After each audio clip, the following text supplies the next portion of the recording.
हाँ भाई, तो कैसा चल रहा है पढ़ाई आप लोगों का? बढ़िया। आज हम पढ़ेंगे माइटोसिस और माइटोसिस में इंटरफेज और एम फेज यानी कि mitotic phase, nuclear division phase. पिछले क्लास में सेल डिवीजन का इंट्रोडक्शन हम देख चुके हैं, क्लियर?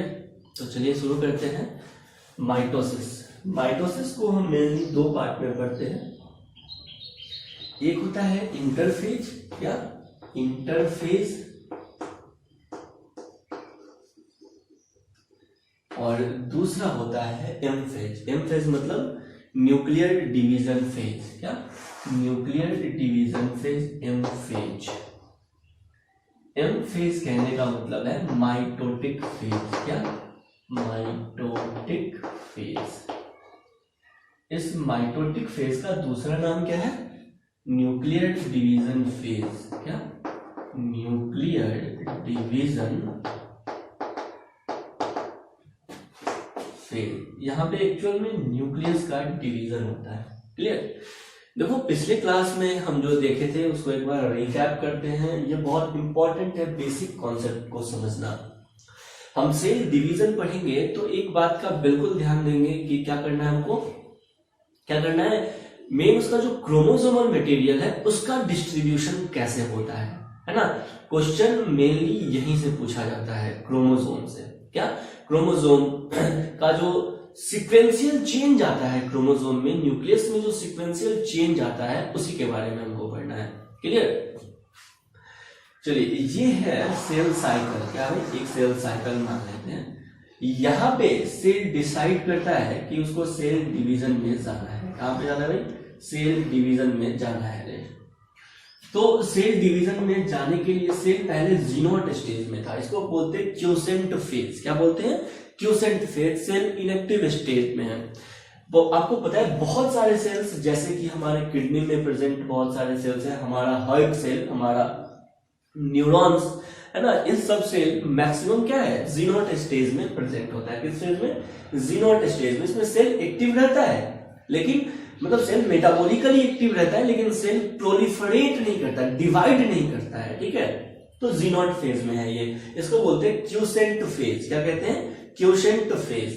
जब सेल ओकेजनली डिसाइड करता है कि भाई हमको सेल डिवीजन में जाना है, जैसे कि अगर कहीं घाव हो गया, ग्रोथ करना है, ठीक है, तो सेल डिवीजन करना इंपॉर्टेंट है। तो सेल डिसाइड करता है कि हमको सेल डिवीजन करना है। न्यूरॉन्स तो नहीं कर सकते हैं, हार्ट सेल नहीं कर सकते हैं, वो हमेशा परमानेंटली जीनोट फेज में बने हुए हैं। लेकिन हमारे बॉडी का मसल सेल, है ना, ग्रोथ सेल, कहीं घाव हो जाता है, हमारे टंग का सेल, है ना, तो वो डिवाइड कर सकता है ओकेजनली।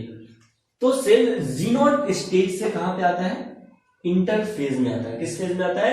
इंटरफेज में। अगर डिवीजन नहीं करना है तो सेल हमेशा जीनोट फेज में रहता है, लेकिन सेल डिवीजन करना है तो सेल इंटरफेज में आता है। किस फेज में आता है? इंटरफेज में। इस इंटरफेज में सेल डिवीजन का प्रिपरेशन चलता है। क्या चलता है? प्रिपरेशन चलता है। और ये शुरू होता है इंटरफेज G1 फेज से। किससे भाई? G1 फेज से। ये इंटरफेज है, तुमको दिखा यहां से लेके यहां तक, ये पूरा जो है ना, ये इंटरफेज है। क्या है? ये पूरा यहां से लेके ये पूरा कंप्लीट, ये क्या है? इंटरफेज है। क्या है? ये इंटरफेज है, क्लियर? क्या है? इंटरफेज। तो इस इंटरफेज में सेल डिवीजन का प्रिपरेशन चलता है। इस इंटरफेज में भी सबसे बड़ा फेज कौन सा है? इंटरफेज में भी सबसे बड़ा फेज कौन सा है? तो इंटरफेज में भी सबसे बड़ा फेज है ये G1 फेज। कौन है? G1 phase. ये यहां से लेके यहां तक जो आपको दिख रहा है, ये पूरा G1 फेज है, ठीक है? इंटरफेज का सबसे बड़ा फेज G1 फेज। इस G1 फेज में सेल आता है तो क्या होता है? सबसे पहले ये लॉन्गेस्ट फेज है इंटरफेज का। जो भी सेल ऑर्गेनेल्स है, क्या सेल ऑर्गेनेल्स, इसका नंबर डबल हो जाता है। क्या सेल ऑर्गेनेल्स का नंबर डबल हो जाता है। Most of the cell organelles duplication हो जाता है, ठीक है? Number of cell organelles increase कर जाते हैं। बहुत सारे प्रोटीन और आरएनए का सिंथेसिस होता है। क्या? बहुत सारे प्रोटीन और आरएनए का सिंथेसिस होता है। सेल का जो मैक्सिमम साइज है, सेल में जो मैक्सिमम ग्रोथ है, वो किस फेज में होता है? G1 फेज में होता है। यानी G1 फेज में सेल में मैक्सिमम ग्रोथ होता है। ठीक वैसे ही जैसे सोचो ना, कोई एक बच्चा है, जस्ट अभी वो जन्म ही लिया है ना, तुम इसको आज देखते हो और एक सप्ताह के बाद देखो या 10 दिन के बाद देखो, 10 दिन में इतना बड़ा हो गया।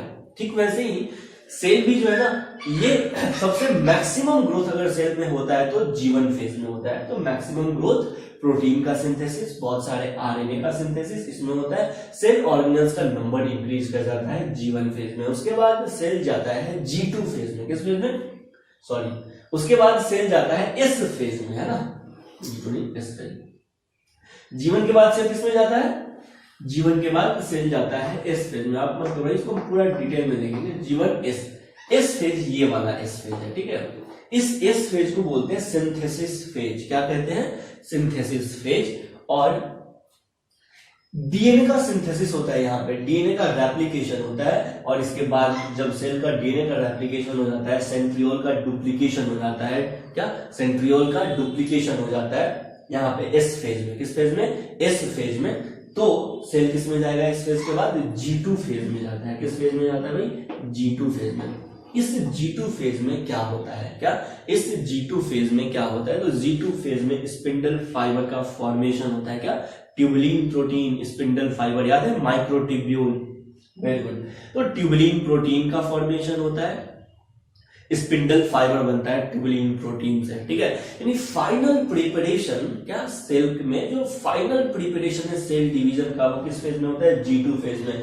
और भी बहुत सारे माइटोसिस सेल डिवीजन के लिए प्रोटीन्स का जरूरत होता है, वो किसमें सिंथेसाइज होता है? G2 फेज में सिंथेसाइज होता है। यानी ये पूरा इंटरफेज G1 S G2 में सेल का साइज कंटिन्यूअस ग्रो करता रहता है। मान लो कि सेल इतना बड़ा है, अपना कितना बड़ा है सेल, अपना इतना बड़ा है, ठीक है। G0 से जब G1 में आया, G1 में जब आया ना तो थोड़ा और बड़ा हो गया, ठीक है। इस फेज में आया तो थोड़ा और बड़ा हो गया, ठीक है। और G2 फेज में आया तो मैक्सिमम अपने साइज को अटेन कर लिया। यानी पूरे इंटरफेज में, क्या पूरे इंटरफेज में सेल का जो साइज है वो कंटिन्यूअसली ग्रो करता है। पूरे इंटरफेज में सेल का साइज कंटिन्यूअसली ग्रो करता है। उसके बाद जब सेल डिवीजन का प्रिपरेशन हो जाता है इंटरफेज में के बाद सेल जाता है एम फेज में। एम फेज कहने का मतलब है माइटोटिक फेज, मतलब एक्चुअल में न्यूक्लियर डिवीजन फेज। क्या? Nuclear division phase. ये न्यूक्लियर डिवीजन फेज 4 सब फेजेस में बटा हुआ है, प्रोफेज, मेटाफेज, एनाफेज, टीलोफेज। क्या क्या क्या?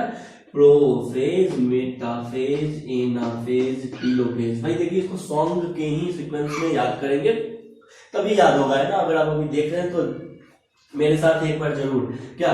Prophase, metaphase, anaphase, telophase. क्या क्या क्या? Prophase, metaphase, anaphase, telophase. ये 4 सब फेजेस हैं न्यूक्लियर डिवीजन के, है ना। अब देखो, ऐसा नहीं है कि सेल में जो न्यूक्लियस है ये डायरेक्ट डिवीजन कर गया, डायरेक्ट डिवाइड नहीं करता है। क्या? सीक्वेंशियल ऑर्डर में ये डिवाइड करता है। इसीलिए माइटोसिस और मियोसिस में भी जो सेल डिवीजन होता है ना, ये इनडायरेक्ट होता है। क्या होता है? इनडायरेक्ट न्यूक्लियस डिवीजन होता है। क्या होता है? इनडायरेक्ट न्यूक्लियस डिवीजन होता है। इनडायरेक्ट न्यूक्लियस डिवीजन कहने का मतलब है इस 4 सब फेजेस में न्यूक्लियस का डिवीजन होता है। जैसे ही सेल इस टीलोफेज में के बाद टीलोफेज में पहुंचता है ना, तब तक न्यूक्लियस का एक्चुअल डिवीजन हो गया रहता है। जैसे मान लो अब इतना बड़ा सेल है और इसमें 2 न्यूक्लियस बन गया। कितने न्यूक्लियस बन गए भाई? 2 न्यूक्लियस बन गए। किस फेज में? टीलोफेज में, ठीक है। 1 न्यूक्लियस से 2 न्यूक्लियस। क्लियर? अब देखो, जैसे ही टीलोफेज हो जाता है उसके बाद सेल चला जाता है साइटोकाइनेसिस में। किसमें? साइटोकाइनेसिस में। साइटोकाइनेसिस कहने का मतलब है न्यूक्लियस का डिवीजन हो चुका है, कैरियोकाइनेसिस हो चुका है। अब क्या होगा? अब होगा साइटोकाइनेसिस। क्या होगा? साइटोकाइनेसिस। यानी साइटोप्लाज्म में डिवीजन होता है। तो इस साइटोप्लाज्म में डिवीजन हो जाता है और सेल फिर छोटे छोटे 2 डॉटर सेल पे बन जाता है। देखो, एक पेरेंट सेल इतना बड़ा था, प्रिपरेशन हुआ, साइज लगभग डबल हो गया।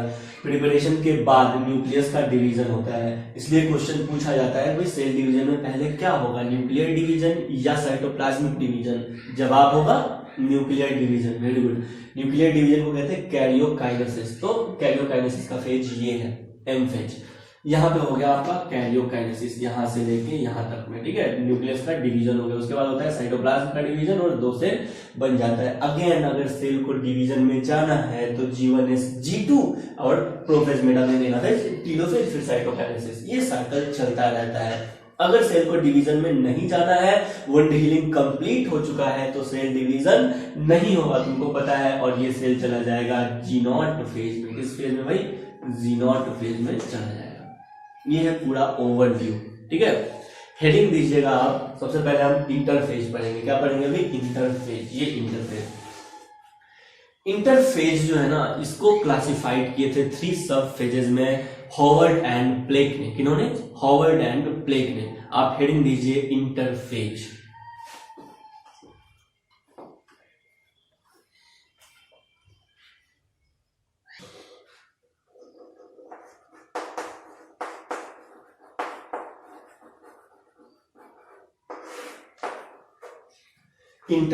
इंटरफेज को क्लासिफाई किया था किन्होंने? हॉवर्ड एंड प्लेक ने। किन्होंने? हॉवर्ड एंड प्लेक ने।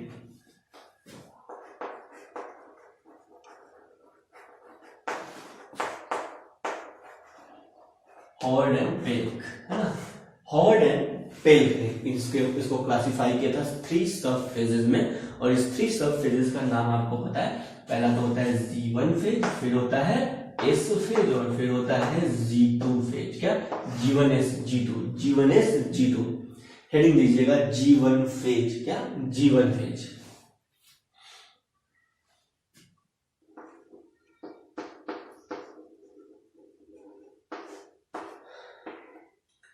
G1 phase. ये देखो जी1 फेज जो है ना, ये जी1 फेज कहां पे था? ये इस फेज के पहले है। क्या? जी1 फेज इस फेज के पहले है। इस फेज में क्या होता है? डीएनए का सिंथेसिस होता है। क्या होता है? डीएनए का सिंथेसिस होता है, याद है ना। तो चलिए, ये डीएनए सिंथेसिस के पहले आता है जी1 फेज। इस तरह का भी क्वेश्चन पूछा जाता है। इसमें जो फर्स्ट पॉइंट आप लिखिएगा, क्या?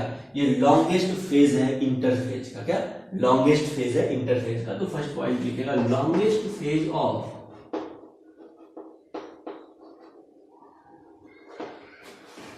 Interphase. Longest phase of interphase. यहाँ पे सेल ऑर्गेनल्स इंक्रीज होता है, सेल ऑर्गेनल्स का नंबर इंक्रीज होता है, प्रोटीन और आरएनए का सिंथेसिस होता है। क्या होता है? प्रोटीन और आरएनए का सिंथेसिस होता है। नेक्स्ट पॉइंट में लिखिएगा cell organelles increases, cell organelles increases and cell organelles increase होता है, प्रोटीन आरएनए का सिंथेसिस होता है। तो synthesis of protein and RNA. देखो ये चैप्टर बहुत इंपॉर्टेंट है। आगे जब आप 12th में जेनेटिक्स पढ़िएगा तो सेल डिवीजन का बहुत जरूरत पड़ेगा, ठीक है। इसलिए सारे कॉन्सेप्ट को आप क्लियर करके चलिएगा। नेक्स्ट, सेल ग्रोथ जो है ना, वो मैक्सिमम होता है। क्या? सेल ग्रोथ मैक्सिमम होता है कहां पे? जी1 फेज में। तो लिखिएगा cell growth maximum in G1 phase. Cell growth maximum in G1 phase. Cell growth maximum in G1 phase. G1 phase में इतना काम होता है। Next,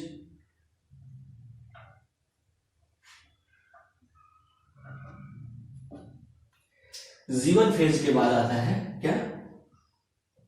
S phase. क्या आता है भाई? S phase. एस फेज बहुत इंपॉर्टेंट है, क्वेश्चन इससे बार बार रहता है, हमेशा रहता है, ठीक है।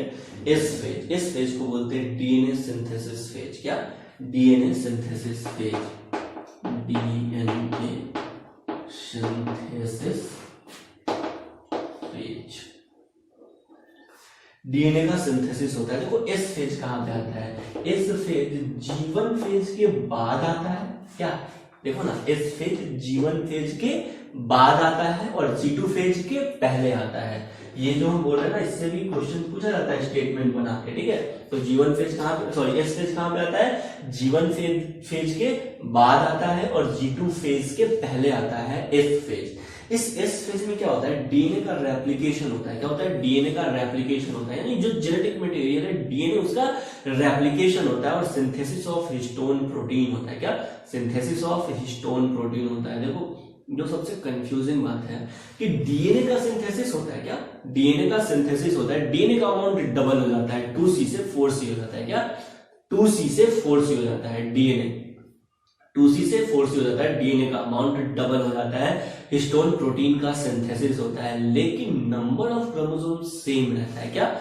नंबर ऑफ क्रोमोसोम सेम रहता है, नंबर ऑफ क्रोमोसोम सेम रहता है, डीएनए का अमाउंट डबल हो जाता है। देखेंगे कैसे, लेकिन सबसे पहले तो इस बात को याद रखेंगे कि इस फेज में क्या कहानी हुआ, replication of DNA and synthesis of histone protein, replication of DNA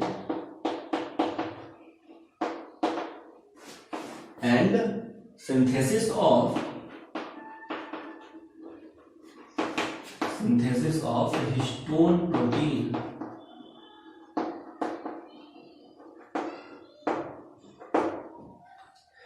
DNA का सिंथेसिस रेप्लिकेशन होता है। क्या?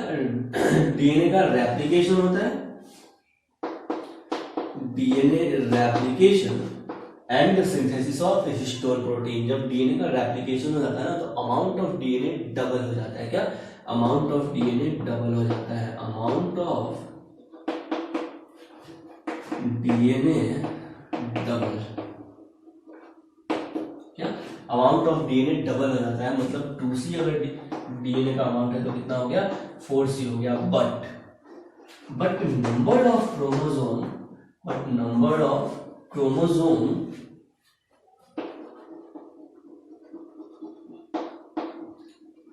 remain same. Number of chromosome क्या रहता है भाई? सेम रहता है। क्या? नंबर ऑफ क्रोमोसोम क्या रहता है? सेम रहता है। सुनना भाई बात को ध्यान से, देखो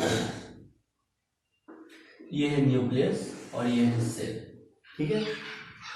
ये इसके अंदर, न्यूक्लियस के अंदर है डीएनए, ये हो गया डीएनए, तो ये डीएनए। जब डीएनए का रेप्लिकेशन नहीं हुआ है तो ये कुछ ऐसा है। जब डीएनए का रेप्लिकेशन नहीं हुआ है तब आप क्रोमोसोम बनाइएगा। देखो हम बोलना चाह रहे हैं ना कि इस फेज में क्रोमोसोम बनता नहीं है, इस फेज में क्रोमोसोम बनता नहीं है, लेकिन अगर आप बनाइएगा हाइपोथेटिकली, ठीक है, तो इस फेज के पहले जो क्रोमोसोम बनेगा ना वो ऐसा बनेगा। कैसा बनेगा भाई? ऐसा बनेगा, ये सिंगल क्रोमेटिड वाला क्रोमोसोम बनेगा। याद है ना क्रोमोसोम का स्ट्रक्चर, इसके चारों तरफ होता है काइनेटोकोर, ठीक है। तो डीएनए का सिंथेसिस अगर नहीं हुआ है तो क्रोमोसोम रहेगा ऐसा। डीएनए का सिंथेसिस अगर हो गया है तब जब आप क्रोमोसोम बनाइएगा डीएनए का सिंथेसिस होने के बाद, तो क्रोमोसोम बनेगा ऐसा। कैसा बनेगा भाई? क्रोमोसोम बनेगा ऐसा। क्या है? देखो इसके अंदर है डीएनए। क्या है इसके अंदर? डीएनए। इस डीएनए का रेप्लिकेशन हो गया, मतलब ये जो डीएनए है ना, ये वाला डीएनए, इसका रेप्लिकेशन यानी फोटोकॉपी तैयार हो गया, इसका डुप्लीकेशन हो गया। और जब डुप्लीकेशन हो गया तो जैसा डीएनए इस क्रोमेटिड में है, ठीक वैसा ही डीएनए इस क्रोमेटिड में है, एकदम एग्जैक्ट सेम क्रोमोसोम। इसी को बोलते हैं डीएनए रेप्लिकेशन।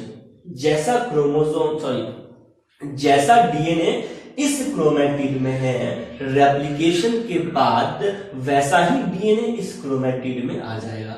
यानी कि रेप्लिकेशन के बाद जो क्रोमोसोम बनेगा ना, वो 2 क्रोमेटिड वाला क्रोमोसोम बनेगा। रेप्लिकेशन के पहले क्रोमोसोम बनेगा तो 1 क्रोमेटिड वाला बनेगा। इंफॉर्मेशन डबल करना है यार, जेनेटिक मटेरियल को डबल करना है। क्यों डबल करना है? क्योंकि 2 डॉटर सेल को जेनेटिक मटेरियल देना है, और वो भी सेम जेनेटिक मटेरियल देना है, तभी तो डॉटर सेल सेम बनेगा। आया समझ में? क्योंकि माइटोसिस है, क्लियर? तो सेम बनेगा, इसलिए डीएनए का रेप्लिकेशन। और तुमको पता है क्रोमोसोम नंबर काउंटिंग करते हैं सेंट्रोमियर को देख के। इसको देख के, सेंट्रोमियर को देख के, यहाँ पे 1 सेंट्रोमियर और यहाँ पे भी 1 सेंट्रोमियर। तो ऐसा ही कहानी होता है कहाँ पे डीएनए रेप्लिकेशन होता है एस फेज में। यानी अगर इस फेज के अगर न्यूक्लियस को आप देखिएगा ना, तो ये हो गया एस फेज और इसका न्यूक्लियस। इसमें जो क्रोमोसोम, इसमें जो जेनेटिक मटेरियल डीएनए होगा, ये पूरा इसका अमाउंट क्या हो जाएगा? इंक्रीज हो जाएगा, डबल हो जाएगा। लेकिन क्रोमोसोम क्या रहेगा? नंबर सेम रहेगा, क्योंकि बस क्रोमोसोम मोटा हो जाएगा।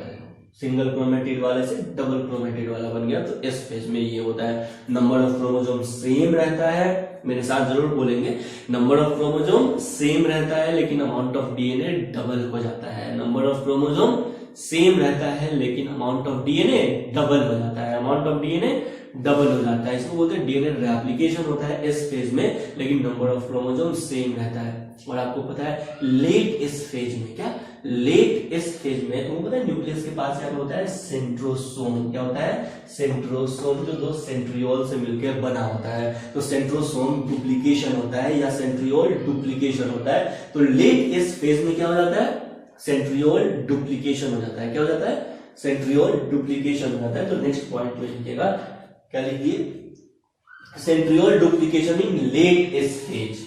न्यूक्लियस में क्या हुआ, डीएनए का रेप्लिकेशन हुआ। साइटोप्लाज्म में क्या हुआ, एस फेज में साइटोप्लाज्म में क्या हुआ, सेंट्रियोल डुप्लीकेशन हुआ। तो सेंट्रियोल डुप्लीकेशन, सेंट्रियोल डुप्लीकेशन इन late S phase.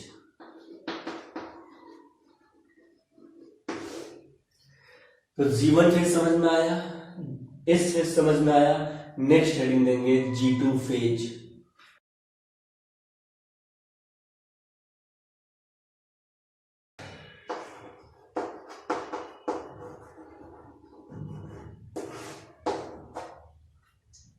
G2 phase, G2 phase क्या होता है,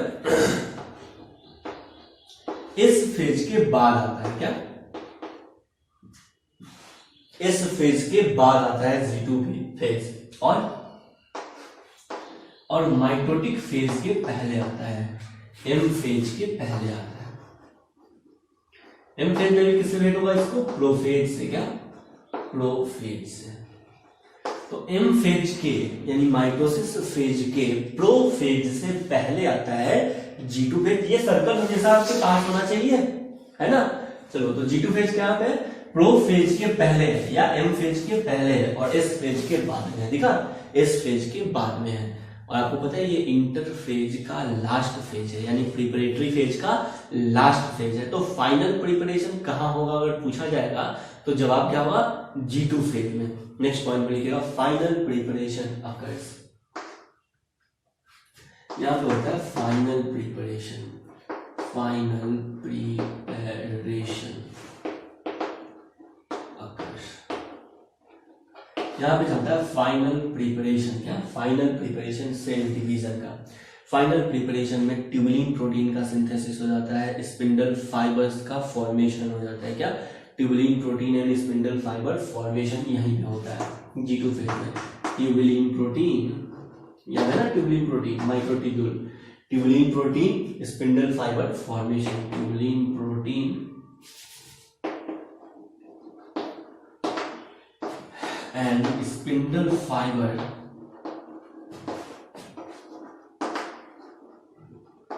formation. Tubulin protein and spindle fibre formation होता है G2 फेज में। उसके अलावा और भी बहुत सारे प्रोटीन्स होते हैं जिसका जरूरत है, कहां पे, नॉन स्टॉप प्रोटीन वगैरह जिसका जरूरत है वो कहां पे सिंथेसाइज होगा, G2 फेज में। तो protein synthesis for mitosis phase, यहां पे सिंथेसाइज होता है प्रोटीन सिंथेसिस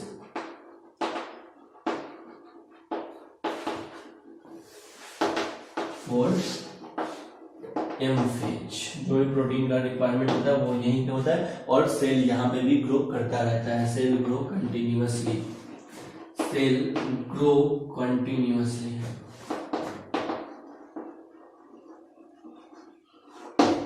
सेल कंटिन्यूअस यहाँ पे ग्रो करता रहता है। Clear, clear. तो G1S G2 इंटरफेज अपना खत्म हो गया। सेल अब कहाँ पे जाएगा, सेल का पूरा तैयारी हो चुका। देखो सेल डिवीजन के लिए क्या चाहिए, क्या सेल डिवीजन के लिए क्या चाहिए। G1 फेज में क्या हुआ था, सेल ऑर्गेनेल्स का नंबर इंक्रीज हुआ था, प्रोटीन सिंथेसिस हुआ था, आरएनए सिंथेसिस हुआ था। देखो कुछ प्रोटीन, कुछ नॉन हिस्टोन प्रोटीन G1 में सिंथेसाइज होता है, आरएनए कुछ G1 में सिंथेसाइज होता है। सेल ग्रोथ मैक्सिमम होता है कहाँ पे, G1 फेज में। उसके बाद एस फेज में आ जाते हैं तो डीएनए हमारे पास डबल हो गया, यानी जो जेनेटिक मटेरियल है अपने काम का वो डबल हो गया। क्या, जेनेटिक मटेरियल डबल हो गया। आपको पता है सेंट्रियोल या सेंट्रोसोम सिर्फ एनिमल सेल का कैरेक्टरिस्टिक फीचर है। ये न्यूक्लियर डिवीजन को इनिशिएट करता है सेंट्रियोल, क्या न्यूक्लियर डिवीजन को इनिशिएट करता है। तो सेंट्रियोल का नंबर भी डबल हो चुका है किस फेज में, लेट एस फेज में। एस फेज में क्या हुआ, डीएनए रेप्लिकेशन हुआ, नंबर ऑफ क्रोमोसोम सेम रहा। कॉन्सेप्ट क्या है तुमको पता है, आगे बढ़ते हैं। साइटोप्लाज्म में सेंट्रियोल का डुप्लीकेशन हो गया, यानी सेंट्रियोल, एक सेंट्रियोल से 2 सेंट्रियोल हो गया। ये सेंट्रियोल का फंक्शन क्या है? ये न्यूक्लियर डिवीजन को इनिशिएट कराता है, देखेंगे कैसे। आगे G2 फेज में, अच्छा उसके अलावा S फेज में डीएनए रेप्लिकेशन तो हुआ ही था, और साथ ही हिस्टोन प्रोटीन का भी सिंथेसिस हुआ था। किसका? हिस्टोन प्रोटीन का भी सिंथेसिस हुआ था। हिस्टोन प्रोटीन क्या करेगा सर? सुनो, हिस्टोन प्रोटीन मतलब बेसिक प्रोटीन, हिस्टोन प्रोटीन मतलब बेसिक प्रोटीन, तो ये हो गया हिस्टोन प्रोटीन। याद है ना histone protein? H1, H2A, H2B, H3, H4, याद है ना? ये सब हिस्टोन प्रोटीन था। चलिए, ये बेसिक प्रोटीन है।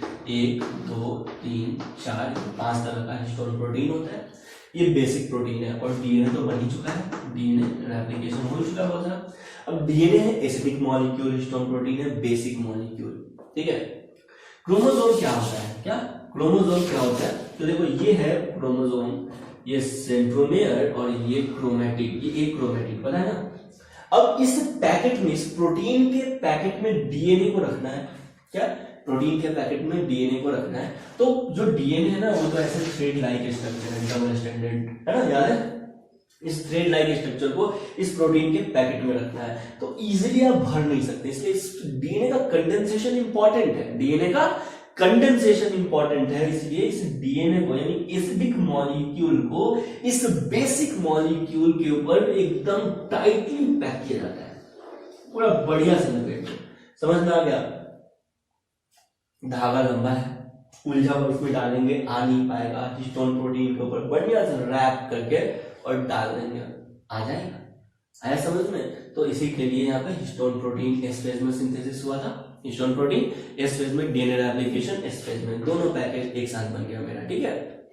सेंट्रियोल डुप्लीकेशन एस फेज में, क्रोमोसोम नंबर सेम रहता है। G2 फेज में और भी बहुत सारे प्रोटीन, जैसे कि ट्यूबुलिन प्रोटीन, स्पिंडल फाइबर, इस सब का सिंथेसिस हो जाता है G2 फेज में, और सेल कंटिन्यूअसली ग्रो करता रहता है। इंटरफेज में पूरा तैयारी हो चुका है सेल के लिए। क्या?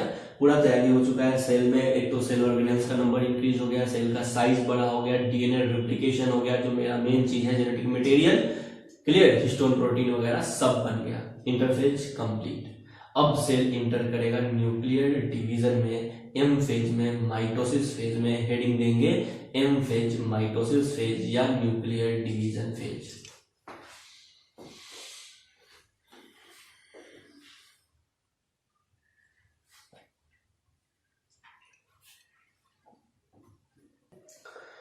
नेक्स्ट है एम फेज या माइटोसिस फेज, या इसको कहते हैं न्यूक्लियर डिवीजन फेज। क्या कहते हैं? Nuclear division phase. ये पूरे सेल डिवीजन का लेस देन 5% ड्यूरेशन लेता है, पूरा 5% या उससे कम टाइम लेता है। तो ये लेता है लेस देन या equal to 5% duration of cell cycle. Next, ये शॉर्टेस्ट टाइम है, मतलब पूरे सेल डिवीजन का इंटरफेज और एम फेज को अगर देखा जाए तो शॉर्टेस्ट टाइम यही लेता है, सबसे कम टाइम यही लेता है। आपको पता है इस एम फेज को 4 सब फेजेस में बांटा गया है, बिल्कुल सही। अब ये पता है, ये जो 4 सब फेजेस है ये प्रोग्रेसिव प्रोसेस है। क्या है? 4 सब फेजेस जो है ये प्रोग्रेसिव फेजेस है, जैसे प्रोफेज, मेटाफेज, एनाफेज, टीलोफेज। ऐसा नहीं है कि इंटरफेज में G2 फेज और G2 फेज के बाद डायरेक्ट मेटाफेज आ जाएगा, ऐसा नहीं है। पहले प्रोफेज, फिर मेटाफेज, फिर एनाफेज, फिर टीलोफेज, ठीक है। ये सीक्वेंस जरूर याद रखना, इजी भी है, तुमको याद भी होगा। क्या? प्रोफेज, मेटाफेज, एनाफेज, टीलोफेज, ये सीक्वेंशियल फेज है। क्या भाई? सीक्वेंशियल फेज है, एक के बाद दूसरा आता है, क्लियर। चूंकि न्यूक्लियर डिवीजन 4 सब फेजेस से होकर गुजरता है, न्यूक्लियस का डिवीजन डायरेक्ट नहीं होता है, ना ही माइटोसिस में और ना ही मियोसिस में। इसीलिए हम बोलते हैं कि भाई सेल डिवीजन माइटोसिस और मियोसिस में जो न्यूक्लियर डिवीजन होता है वो इनडायरेक्ट होता है। क्या होता है? न्यूक्लियर डिवीजन इनडायरेक्ट होता है, ठीक है। तो division of nucleus, next point में लिखिएगा, division of nucleus, division of nucleus in mitosis and meiosis, क्या? इनडायरेक्ट डायरेक्ट नहीं, इनडायरेक्ट होता है, याद रखना है। चलिए नेक्स्ट हम आ जाते हैं प्रोफेज में। किसमें आते हैं भाई? प्रोफेज में।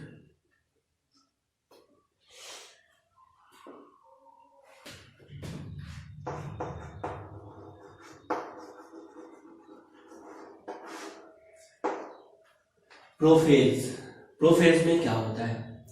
सबसे पहले तो प्रोफेज का पोजीशन देख लेते हैं। क्या पोजीशन देख लेते हैं? तो ये जो प्रोफेज है ना, ये पूरे एम फेज का या माइटोटिक फेज का ये लॉन्गेस्ट फेज है। देखो एम फेज या माइटोटिक फेज छोटा, लेकिन इस छोटे में भी बड़ा कौन? छोटे में भी बड़ा कौन? तो लॉन्गेस्ट स्टेज पूरे एम फेज का या माइटोसिस फेज का लॉन्गेस्ट फेज ऑफ माइटोसिस कौन होगा? यानी चारों में बड़ा कौन होगा? प्रोफेज, मेटाफेज, एनाफेज, टीलोफेज में सबसे बड़ा कौन होगा? तो सबसे बड़ा इस सब में होता है कौन? ये प्रोफेज। तो ये लॉन्गेस्ट होता है। क्या? Longest in M phase. M phase का सबसे बड़ा फेज तो यही है। कौन? प्रोफेज। कौन है भाई? प्रोफेज। अगर आपके पास एक डायग्राम है ये साइकिल वाला, तो आपको दिख रहा है कि ये जो प्रोफेज है ना, प्रोफेज ये G2 के बाद आता है, G2 के बाद आता है और मेटाफेज के पहले आता है। G2 के बाद आता है और मेटाफेज के पहले आता है। दिखा? ठीक है। होता क्या है यहाँ पे होता है डीएनए जो है ना, क्रोमैटिन मटेरियल, जो जेनेटिक मटेरियल है, उसका कंडेंसेशन होता है। क्या होता है? कंडेंसेशन होता है। तो यहाँ पे होता है कंडेंसेशन ऑफ, सबसे पहला पॉइंट होता है ये जो क्रोमैटिन मटेरियल था, ये क्या था? ये जो सेल है, और सेल के अंदर क्या है? न्यूक्लियस है। ये हम आपको दिखा रहे हैं न्यूक्लियस। ये हो गया न्यूक्लियस। पहले डायग्रामेटिक पॉइंट ऑफ व्यू से देख लेंगे, उसके बाद लिख भी लेंगे। ठीक है। देखो तो होता क्या है? Initiation of condensation of chromatin material. जो क्रोमैटिन मटेरियल ऐसे उलझा हुआ रहता है ना, इसमें ऐसे ऐसे ऐसे ऐसे क्रोमैटिन मटेरियल। अब आपको पता है कि हम लोग क्रोमैटिन मटेरियल से उलझा है तो इसको दो इक्वल पार्ट में डिस्ट्रीब्यूट नहीं कर सकते हैं, तो इसको क्या करना पड़ेगा? तो इसको कंडेंस करना पड़ेगा। क्या करना पड़ेगा? कंडेंस करना पड़ेगा। क्रोमैटिन मटेरियल से क्रोमोसोम बनाना पड़ेगा। क्या बनाना पड़ेगा? क्रोमोसोम बनाना पड़ेगा। तो जेनेटिक मटेरियल, क्रोमैटिन मटेरियल का कंडेंसेशन होता है। क्या होता है? जेनेटिक मटेरियल का कंडेंसेशन होता है। तो पहला इनिशिएशन प्रोसेस में क्या होता है हम आपको बता रहे हैं। ठीक है। क्या होता है? Initiation of condensation of chromatin material, यानी ये जो क्रोमैटिन मटेरियल है ना, इसका कंडेंसेशन शुरू हो जाएगा। क्या?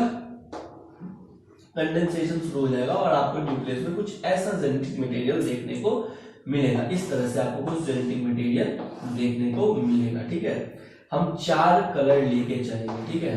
1 2 3 और ये हो गया येलो वाला चौथा कलर। ठीक है। तो क्रोमैटिन मटेरियल का कंडेंसेशन होता है। क्या? क्रोमैटिन मटेरियल का कंडेंसेशन होता है। ठीक है। उसके अलावा जो सेंट्रियोल था ना, और तुमको पता है सेंट्रियोल का डुप्लीकेशन हो चुका है। यहाँ पे एक सेंट्रियोल और यहाँ पे एक सेंट्रियोल। सेंट्रियोल का डुप्लीकेशन हो चुका है किस फेज में? किस फेज में? लेट एस फेज में। साइटोप्लाज्म में लेट एस फेज में, याद है? अभी एस फेज लेके थे। लेट एस फेज में सेंट्रियोल का डुप्लीकेशन हो चुका है। ये जो सेंट्रियोल है ना, ये अपने अपोजिट पोल पे जाना शुरू कर देता है। क्या? सेंट्रियोल अपने अपोजिट पोल पे जाना शुरू कर देता है। तो पहला initiation of condensation of chromatin material prophase में, ये याद रखना है डीएनए में कैसा कैसा चेंजेस आ रहा है। दूसरा, साइटोप्लाज्म में क्या देखने को मिल रहा है? ये जो है ना सेंट्रोसोम या फिर सेंट्रियोल, ये अपने अपोजिट पोल पे जाना शुरू कर देता है। मान लो ये क्या भाई, एक स्फीयर है, तो एक इसका ये पोल हुआ और ये दूसरा पोल हुआ, तो ये जो सेंट्रियोल है ना, ये अपने अपोजिट पोल पे जाना शुरू कर देता है। यहाँ से ये इधर जाएगा और ये इधर जाएगा। 2 सेंट्रियोल है, दोनों अपोजिट पोल पे जाना शुरू कर देगा। उसके बाद क्या होगा? Initiation of assembly of mitotic spindle and microtubule and proteinaceous component. जो भी प्रोटीनिशियस कंपोनेंट बनाए थे, स्पिंडल फाइबर, ट्यूबुलिन, प्रोटीन, ये सब असेंबल होना शुरू कर देता है। क्या? असेंबल होना शुरू कर देता है। ये सिंबल होके ना, ये मान लो रोप बनाता है। क्या बनाता है? रस्सी बनाता है। किसका रस्सी बनाता है भाई? किसका? स्पिंडल फाइबर का, माइक्रोट्यूब्यूल का, प्रोटीनिशियस कंपोनेंट का एक रस्सी बन जाता है। ठीक है। स्पिंडल फाइबर का फॉर्मेशन होना शुरू हो जाता है। क्यों? कैसे? ट्यूबुलिन प्रोटीन का असेंबलेशन है, यानी असेंबल ही होता है, क्या असेंबल किया जाता है किसको, ट्यूबुलिन प्रोटीन को, और बनाया जाता है स्पिंडल फाइबर। क्या बनाया जाता है, स्पिंडल फाइबर। जैसे इंड होता है, प्रोफेज जैसे खत्म होने वाला रहता है, तो इस सेल में जो भी सेल ऑर्गेनेल्स है, जैसे जो भी सेल ऑर्गेनेल्स है, जैसे Golgi body, nucleolus, endoplasmic reticulum, nuclear membrane, ये सब क्या हो गया, डिसअपियर हो गया। सेल ऑर्गेनेल्स तो डिसअपियर हुआ, साथ ही साथ न्यूक्लियर मेम्ब्रेन भी डिसअपियर हो गया। क्यों सर, कैसे सर?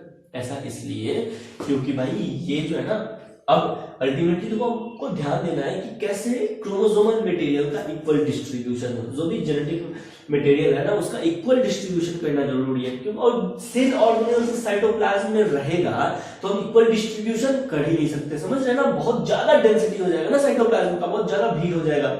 इसलिए जो भी यहाँ पे सेल ऑर्गेनेल्स प्रेजेंट है साइटोप्लाज्म में सेंट्रियोल को छोड़ के, जो भी सेल ऑर्गेनेल्स प्रेजेंट है सेंट्रियोल को छोड़ के साइटोप्लाज्म में वो डिसअपियर हो जाएंगे, जैसे Golgi body, endoplasmic reticulum, nucleolus, ये सब डिसअपियर हो जाएगा साइटोप्लाज्म से, डिसअपियर हो जाएगा, रहेगा उसी में, बस इनविजिबल हो जाएगा, क्लियर, और मतलब डिसॉल्व हो जाएगा उसी में, मटेरियल तो उसका उसी में प्रेजेंट है। और न्यूक्लियर इन्वेलप जो है ना, ये न्यूक्लियर इन्वेलप दिखा तुमको, ये न्यूक्लियर इन्वेलप, ये टूटने लगता है, ये डिसअपियर होने लगता है, क्या, ये डिसअपियर होने लगता है, ये डिसअपियर होने लगता है, ठीक है, इस तरह से डिसअपियर होने लगता है। तो अगर शुरू में अर्ली प्रोफेज में को देखिएगा तो आपको ऐसा दिखाई देगा, क्या, अर्ली प्रोफेज ऐसा दिखाई देगा, लेकिन लेट प्रोफेज देखिएगा, क्या, लेट प्रोफेज को अगर देखिएगा तो आपको कैसा दिखाई देगा, तो लेट प्रोफेज आपको ऐसा दिखाई देगा। ये देखो लेट प्रोफेज में क्या हुआ, ये हो गया प्लाज्मा मेम्ब्रेन, और ये जो न्यूक्लियर मेम्ब्रेन है ये डिसअपियर हो चुका है। सेंट्रियोल अपोजिट पोल पे जा रहा था ना, ये बस पहुंचने ही वाला है सेंट्रियोल अपने अपोजिट पोल पे, क्या, सेंट्रियोल अपने अपोजिट पोल पे जस्ट पहुंचने ही वाला है, क्या, सेंट्रियोल अपने अपोजिट पोल पे जस्ट पहुंचने वाला है। डीएनए का जेनेटिक मटेरियल का, क्रोमैटिन मटेरियल का कंडेंसेशन हुआ था, क्रोमोसोम बनना था, तो लेट प्रोफेज में क्रोमोसोम लगभग बन गया है, क्या, लेट प्रोफेज में क्रोमोसोम लगभग बन गया है, यानी जो कंडेंसेशन वहां पे हुआ था ना, अब क्रोमोसोम जो आपको दिखाई देगा वो ऐसा क्रोमोसोम दिखाई देगा, याद है, duplicated chromosome, DNA replicated chromosome, ऐसा 2 क्रोमैटिड वाला आर्म दिखाई देगा तुमको, एक, ये 2,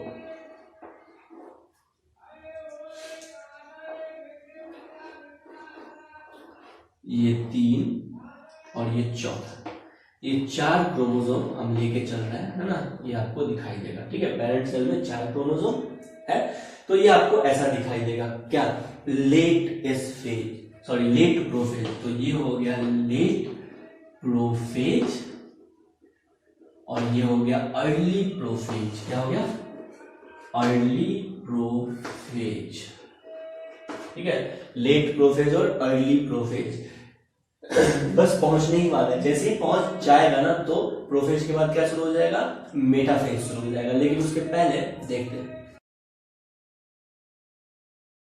चलिए तो एक बार रिकैप करते हैं प्रोफेज में क्या क्या हुआ। प्रोफेज में क्या हुआ, पहले तो initiation of condensation of chromatin material, chromatin material का कंडेंसेशन हुआ, क्रोमैटिन मटेरियल से क्या बनना शुरू हो गया, क्रोमोसोम बनना शुरू हो गया। लेट प्रोफेज में ये जस्ट क्रोमोसोम बन ही रहा है, मतलब फाइनल पे ही है, ठीक है।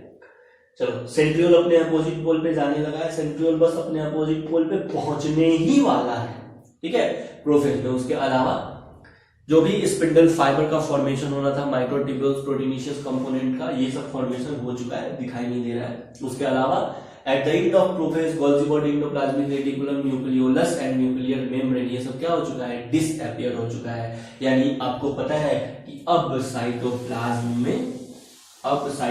में सिर्फ क्या दिखाई दे रहा है, सारा सेल ऑर्गेनेल तो गायब है, बस 2 सेंट्रियोल अपने अपोजिट पोल पे दिखाई दे रहा है।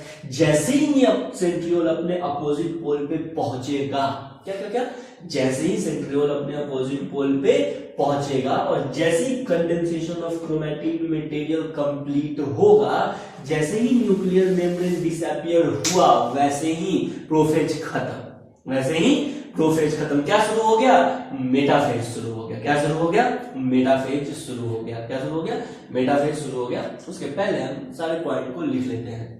चलिए, तो प्रोफेज में क्या हुआ, initiation of condensation of chromatin material. क्या हुआ, इनिशिएशन ऑफ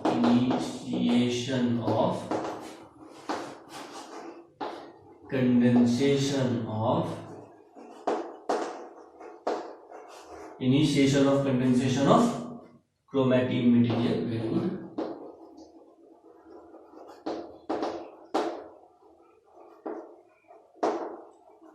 चलिए नेक्स्ट, दूसरा क्या हुआ भाई, यानी आपको क्रोमोसोम दिखेगा, और तुमको पता है ना कि ऐसा वाला क्रोमोसोम नहीं दिखेगा। क्यों नहीं दिखेगा, क्योंकि सर इस फेज में डुप्लीकेशन हो चुका है, इसलिए इस फेज के बाद जब भी आप क्रोमोसोम बना रहे हैं ये ऐसा वाला दिखेगा। Clear, duplicated chromosome. चलिए next point, centriole begins move towards opposite पोल।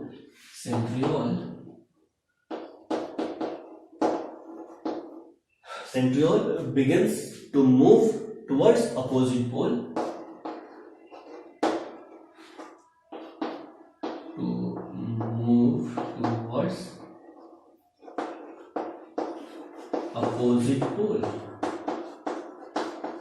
सेंट्रियोल अपने अपोजिट पोल पे जाने लगता है।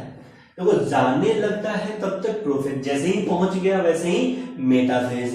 कंडेंसेशन होने लगता है तब तक प्रोफेज, जैसे ही कंडेंसेशन कंप्लीट हो गया वैसे ही मेटाफेज। समझ में आया ना। चलिए, न्यूक्लियर मेम्ब्रेन डिसअपियर होने लगा, जैसे ही न्यूक्लियर मेम्ब्रेन डिसअपियर हुआ वैसे ही मेटाफेज। ये सब याद रखना है, ठीक है। स्पिंडल फाइबर का फॉर्मेशन होने लगा, जैसे ही स्पिंडल फाइबर का फॉर्मेशन कंप्लीट हुआ वैसे ही मेटाफेज। ये सब ध्यान में रखना है, क्योंकि ये क्लियर कट नहीं है। समझ में आया ना कि क्या प्रोफेज में होता है, क्या मेटाफेज में होता है। क्लियर कट आपको सीन देखने को नहीं मिलता है, ठीक है। इसलिए एनसीईआरटी में भी लिखा हुआ है कि जो डिफरेंट स्टेजेस हैं एम फेज के, उसमें क्लियर कट लाइन नहीं है। समझ में आ गया ना, क्लियर लाइन नहीं है, लेकिन फिर भी एक बाउंड्री हम बनाया हुआ है, और क्वेश्चन यहीं से पूछा जाता है। क्वेश्चन पूछा जाएगा, initiation of condensation of chromatin material कहाँ होगा, जवाब होगा प्रोफेज। सेंट्रियोल अपने अपोजिट पोल पे जाना शुरू कर देता है, जवाब होगा प्रोफेज। समझ में आ गया ना। Initiation of assembly of, next point में लिखिएगा, इनिशिएशन ऑफ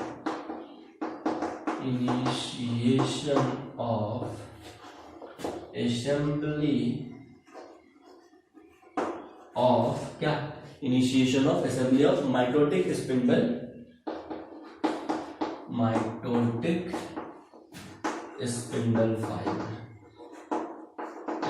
फाइबर का असेंबलेंस होने लगता है। नेक्स्ट पॉइंट पे लिखिएगा, at the end of prophase के एंड में क्या होगा, at the end of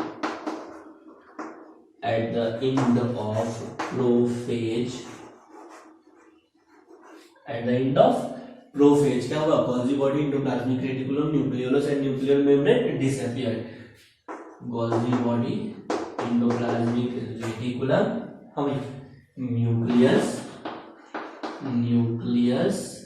and nucleolus क्या डिसअपियर्ड हो गया। एट द एंड ये सब सेल ऑर्गेनल्स और न्यूक्लियर मेम्ब्रेन डिसअपियर हो गया, ठीक है। ये है प्रोफेज का कहानी। अब सुनना, जैसे ही ये सेंट्रियोल पहुंच गया कहां पे, अपने पोल पे सेंट्रियोल जैसे ही पहुंचा वैसे ही शुरू हो गया मेटाफेज। क्या शुरू हो गया, मेटाफेज। यानी मेटाफेज में क्या होता है, मेटाफेज में सेंट्रियोल अपने अपोजिट पोल पे पहुंच चुका है, कंडेंसेशन ऑफ क्रोमैटिन मटेरियल हो चुका है, ठीक है। क्या, कंडेंसेशन ऑफ क्रोमैटिन मटेरियल हो चुका है। By this stage condensation of chromosome complete, chromatin material complete, और क्रोमोसोम बन के दिख रहा है आपको किस फेज में, मेटाफेज में। यानी अगर आपको क्रोमोसोम को देखना है तो जहां पे क्रोमैटिन मटेरियल का कंडेंसेशन कंप्लीट हुआ वहीं पे तो क्रोमोसोम दिखेगा। यानी क्रोमोसोम को इजीली ऑब्जर्व किया जा सकता है मेटाफेज में। किस फेज में, मेटाफेज में। इतना नोट डाउन कीजिए, आगे बढ़ते हैं।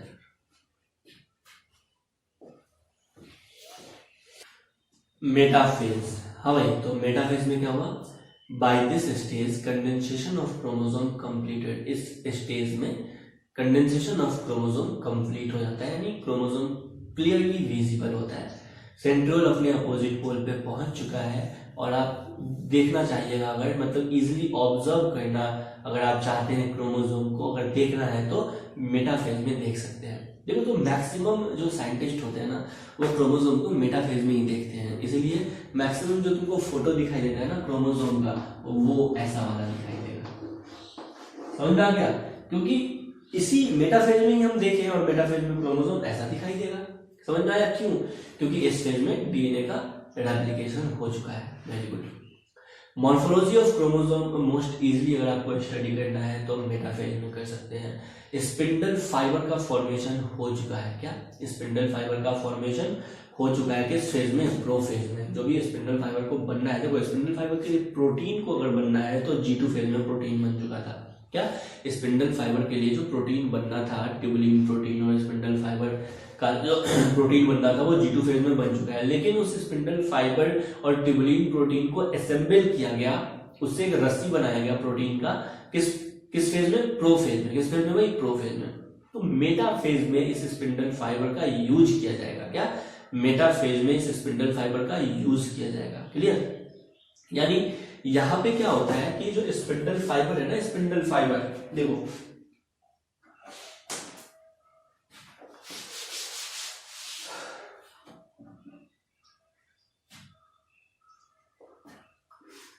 ये है सेल, ठीक है, और सेल में न्यूक्लियर मेम्ब्रेन अब नहीं है। ये जो बना दिया ना, ये प्लाज्मा मेम्ब्रेन बना दिए, क्योंकि न्यूक्लियर मेम्ब्रेन डिसअपियर हो चुका है। कहां पे? प्रोफेज में। कहां पे भाई? प्रोफेज में डिसअपियर हो चुका है न्यूक्लियर मेम्ब्रेन। तो यानी साइटोप्लाज्म में घूम रहा है मजे से। ये हो गया तुम्हारा क्या? बोलो ना, ये हो गया सेंट्रियोल। बिल्कुल सही। चलिए यहां पे देखिए, अब इस साइटोप्लाज्म में मस्त घूम रहा है कौन? ऐसे ऐसे ऐसे, क्या? क्रोमोसोम है ना। साइटोप्लाज्म में आराम से तैर रहा है, ये स्विमिंग कर रहा है साइटोप्लाज्म में। क्रोमोसोम, डीएनए रेप्लिकेटेड क्रोमोसोम, याद है ना? ये ऐसे घूम रहा है, यानी कंडेंसेशन अब कंप्लीट हो चुका है और न्यूक्लियर मेम्ब्रेन हट चुका है, डिसअपियर हो चुका है, कोई सेल ऑर्गेनेल्स नहीं है। साइटोप्लाज्म में ये 4 क्रोमोसोम है। तो क्या होता है कि एक स्पिंडल फाइबर बन चुका है पूरा बढ़िया से असेंबल होकर, किस फेज में? प्रोफेज में। स्पिंडल फाइबर का प्रोटीन कहां में बना था? G2 फेज में। Very good. अब देखिए, आपको पता है ये है क्रोमोसोम। क्या है? क्रोमोसोम। क्रोमोसोम के चारों तरफ एक डिस्क लाइक स्ट्रक्चर होता है। क्या? इस तरह से डिस्क लाइक स्ट्रक्चर होता है, और इस डिस्क लाइक स्ट्रक्चर को क्या कहते हैं? क्या कहते हैं? काइनेटोकोर कहते हैं। क्या कहते हैं? काइनेटोकोर कहते हैं। Very good. तो ये है काइनेटोकोर। क्लियर? चलो, अब जो स्पिंडल फाइबर था ना, स्पिंडल फाइबर ये काइनेटोकोर से अटैच्ड होगा। क्या? एक स्पिंडल फाइबर का एंड, एक स्पिंडल फाइबर का एंड इस काइनेटोकोर मतलब क्रोमोसोम के काइनेटोकोर से, और दूसरा स्पिंडल फाइबर इस सेंट्रियोल से। एक काइनेटोकोर से और दूसरा सेंट्रियोल से। एक काइनेटोकोर से और दूसरा सेंट्रियोल से। काइनेटोकोर, दूसरा सेंट्रियोल, काइनेटोकोर, दूसरा सेंट्रियोल से। ये हम आपको जो दिखा रहे हैं ना पिंक वाला, ये क्या है? ये तो है सर स्पिंडल फाइबर। क्या है ये? Spindle fibre. बोलो ना, क्या है ये? Spindle fibre. आपसे क्वेश्चन पूछा जाएगा कि स्पिंडल फाइबर काइनेटोकोर से किस फेज में अटैच्ड होता है? काइनेटोकोर से स्पिंडल फाइबर क्रोमोसोम से जो अटैचमेंट होता है स्पिंडल फाइबर का काइनेटोकोर से किस फेज में होता है? आपको जवाब देना है मेटाफेज। किस फेज में होता है? मेटाफेज। क्रोमोसोम का कंडेंसेशन कंप्लीट किस फेज में होता है? जवाब देना है मेटाफेज। क्रोमोसोम का कंडेंसेशन शुरू किस फेज में होता है? जवाब देना है प्रोफेज। क्लियर? देखो यहाँ पे ना इजिली आप स्टडी कर सकते हो क्रोमोसोम के मॉर्फोलॉजी को। क्या? क्रोमोसोम के मॉर्फोलॉजी को इजिली स्टडी कर सकते हो। क्यों कर सकते हो? क्योंकि होता क्या है कि क्रोमोसोम इधर उधर तैर रहा था प्रोफेज में, लेकिन मेटाफेज में क्या किए? इस क्रोमोसोम को, ये देखो ये सेंट्रियोल सिंपली खूंटा का काम करता है। किसका काम करता है? खूंटा का। समझ रहे हैं ना? खूंटा बांध देते हैं और गाय भैंस को उसमें बांध देते हैं। ठीक है, यही ये काम कर रहा है ये सेंट्रियोल। देखो इधर से तो मान लो सर ऐसा तो नहीं है कि खूंटा को ऐसे खींच रहे तो साइटोप्लाज्म में इधर खींचा के आ जाएगा। ठीक है, पुल हो जाएगा इधर, ऐसा नहीं होता है। क्यों? क्योंकि इसके अपोजिट साइड में भी ऐसे ऐसे ऐसे ऐसे रे होते हैं और इसको कहते हैं एस्ट्रल रेज। क्या कहते हैं? Astral raise. जरूर एनसीईआरटी में देखिएगा और मेंशन कीजिएगा। ये क्या है? ये है एस्ट्रल रे। ठीक है, तो स्पिंडल फाइबर जो है ना, एक इन स्पिंडल फाइबर का अटैच होता है सेंट्रियोल से और दूसरा इन स्पिंडल फाइबर का अटैच होता है किससे? बोलो ना, काइनेटोकोर से। किससे अटैच होता है? काइनेटोकोर से। अब क्या होता है, स्पिंडल फाइबर में टेंशन क्रिएट होता है। क्या होता है? स्पिंडल फाइबर में टेंशन क्रिएट होता है। ये वाला स्पिंडल फाइबर इस क्रोमोसोम को इधर खींचना चाहेगा, equal and opposite tension create होगा। ये स्पिंडल फाइबर इस क्रोमोसोम को इधर खींचना चाहेगा और इधर का स्पिंडल फाइबर इस क्रोमोसोम को इधर खींचना चाहेगा। जब equal and opposite tension create होता है ना, equal and opposite tension create होता है तो क्या होता है? तो क्या होगा, ये जो भी क्रोमोसोम है सब एक स्टेज में आ जाएगा। क्या? जो भी क्रोमोसोम है सब एक स्टेज में आ जाएगा। देखिए कैसे।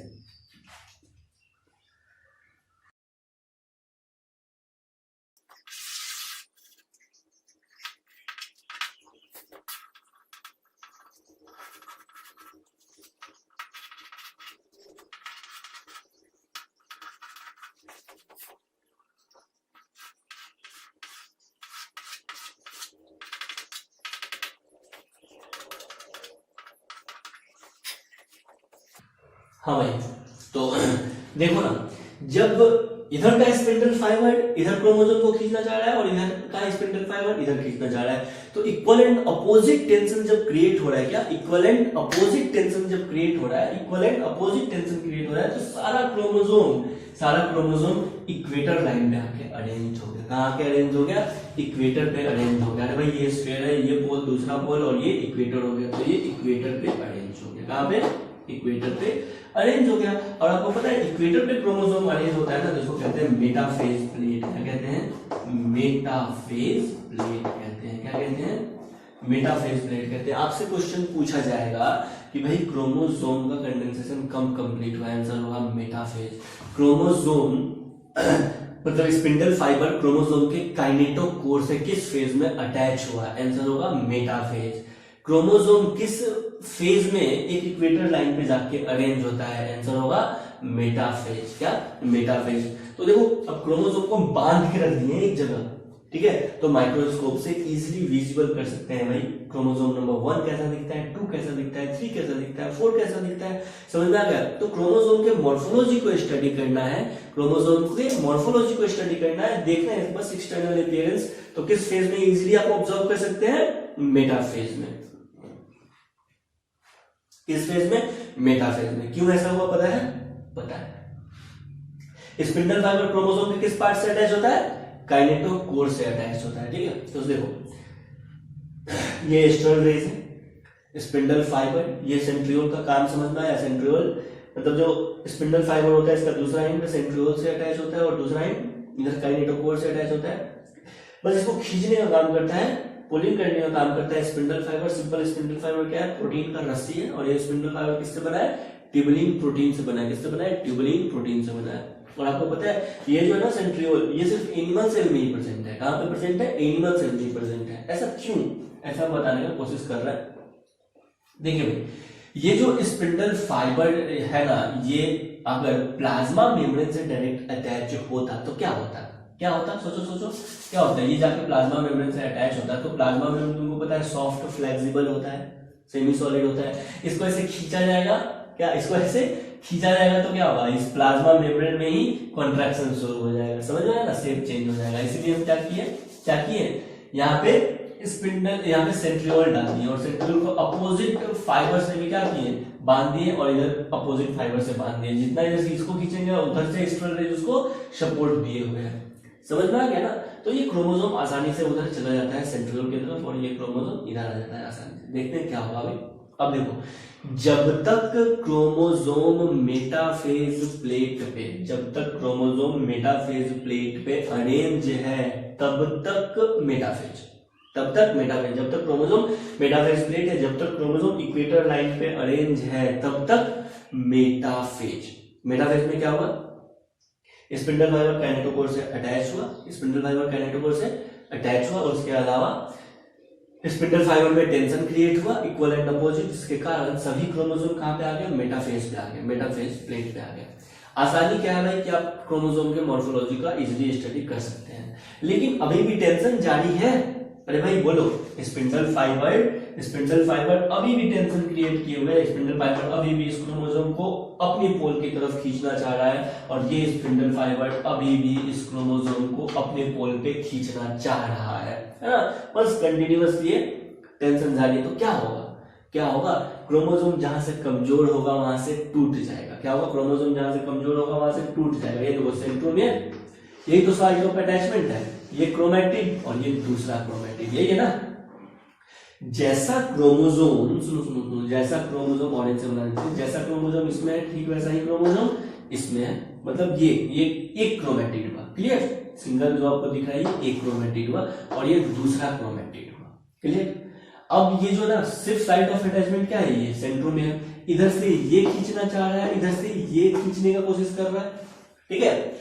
बीच में कुछ इंटरजोनल प्रोटीन्स भी होते हैं जो पुश करने का काम करते हैं सेंट्रोमियर को, और ये स्पिंडल फाइबर पुल करने का काम कर रहा है, इधर से खींचने का कोशिश कर रहा है। बीच में एक प्रोटीन है जो उसको अलग करने का कोशिश कर रहा है। तो होगा क्या होगा, ये जो क्रोमोसोम है ना, क्रोमोसोम ये लॉन्गिट्यूडनली, क्या लॉन्गिट्यूडनली कहने का मतलब है कि क्रोमोसोम आपको ऐसा दिखता है, ठीक है। अब ये हो गया ट्रांसवर्स वाला पोर्शन और ये हो गया लॉन्गिट्यूडनल वाला पोर्शन, समझ में आ गया। तो क्रोमोसोम जो स्प्लिटिंग होगा ना वो ऐसा होगा, तो क्या होगा, जहां से सेंट्रोमियर है ना, जहां से सेंट्रोमियर वहां से क्रोमोसोम कमजोर है, तो क्या होगा, यहां से ये स्प्लिट कर जाएगा, यहां से ये स्प्लिट कर जाएगा। तो क्रोमोसोम का एक क्रोमैटिड इधर चला जाएगा और क्रोमोसोम का दूसरा क्रोमैटिड उधर चला जाएगा। दिखा तुमको, क्रोमोसोम का ये वाला जो क्रोमैटिड है ये एक क्रोमैटिड, और ये वाला जो क्रोमैटिड है, ये जो क्रोमैटिड है ये दूसरा क्रोमैटिड, ठीक वैसे ही ये एक क्रोमैटिड और ये दूसरा क्रोमैटिड सेंट्रोमियर के पास से कमजोर है। आप खींच रहे हैं कंटिन्यूअस, तो क्या होगा, सेंट्रोमियर के पास से टूट जाएगा क्रोमोसोम। क्या होगा, सेंट्रोमियर के पास से टूट जाएगा क्रोमोसोम। इसको बोलते हैं splitting of chromosome, splitting of centromere, ठीक है। देखो, तो जब तक क्रोमोसोम सेंट्रोमियर पे अरेंज है, जब तक क्रोमोसोम इक्वेटर पे अरेंज है, जब तक क्रोमोसोम इक्वेटर पे अरेंज है, मेटाफेज प्लेट पे अरेंज है, तब तक मेटाफेज। जैसे ही ये सेंट्रोमियर टूटा, मेटाफेज के बाद क्या है, एनाफेज। मेटाफेज के बाद क्या है, एनाफेज। जैसे ही ये सेंट्रोमियर स्प्लिट किया, शुरू हो गया क्या, एनाफेज। क्या शुरू हो गया, एनाफेज, क्लियर है। तो पहले मेटाफेज के बारे में पूरा लिख लेते हैं। चलिए, तो मेटाफेज में क्या क्या हो रहा है लिखेंगे। पहला, by this stage condensation of chromosome completed. First point, by this stage condensation of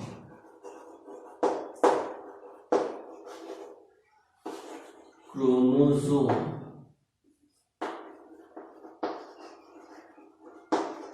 completed. Next point में condensation of chromosome completed.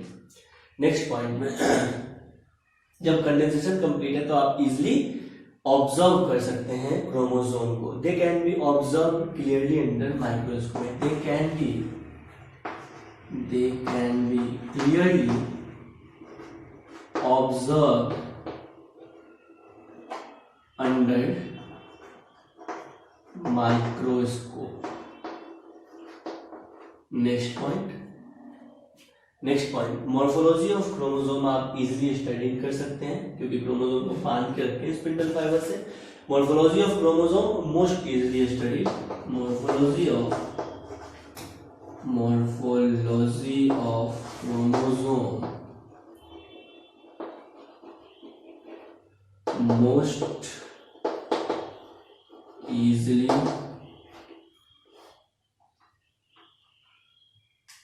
study। चलिए नेक्स्ट क्या, chromosome morphology of chromosome most easily study. Next क्या है, spindle fibre attach to kinetochore of chromosome. यही क्या होता है, spindle fibres क्या, spindle fibre attach to kinetochore of chromosome,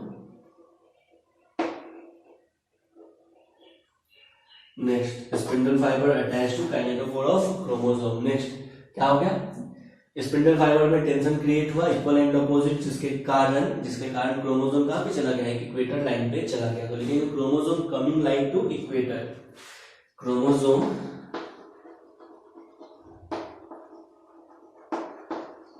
coming line to equator, chromosome कहां पे आ गया भाई, एक इक्वेटर पे आ गया, ठीक है। और जहां पे आता है इक्वेटर पे उसको कहते हैं मेटाफेज प्लेट, क्या कहते हैं, मेटाफेज प्लेट।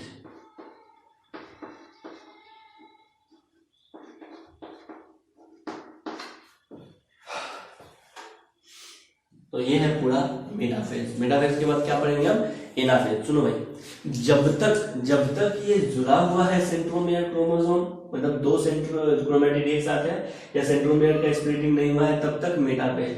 अब क्या होगा, स्प्लिटिंग हो जाएगा। जैसे ही ये स्प्लिट हो गया, जैसे ही ये स्प्लिट हो गया, जैसे ही ये स्प्लिट हो गया, वैसे ही क्या शुरू हो गया, क्या शुरू हो गया, एनाफेज शुरू हो गया। क्या शुरू हो गया, एनाफेज। एनाफेज में क्या होता है, सुन लीजिए, स्प्लिटिंग ऑफ सेंट्रोमियर। क्या होता है एनाफेज में, splitting of centromere. Centromere split कर गया। अब देखो, जब तक इक्वेटर से पोल तक पहुंच रहा है, जब तक जो एक क्रोमेटिड है ना, अब सुनो, जब स्प्लिटिंग हो जाता है ना, तो ये एक क्रोमेटिड एक क्रोमोसोम के जैसा बिहेव करता है, ठीक वैसे ही कि एक चौक है। क्या, एक चौक है। इस चौक को हम तोड़ दिए यहां से, तो ये चौक दो चौक के जैसा बिहेव किया, ऐसा समझ में।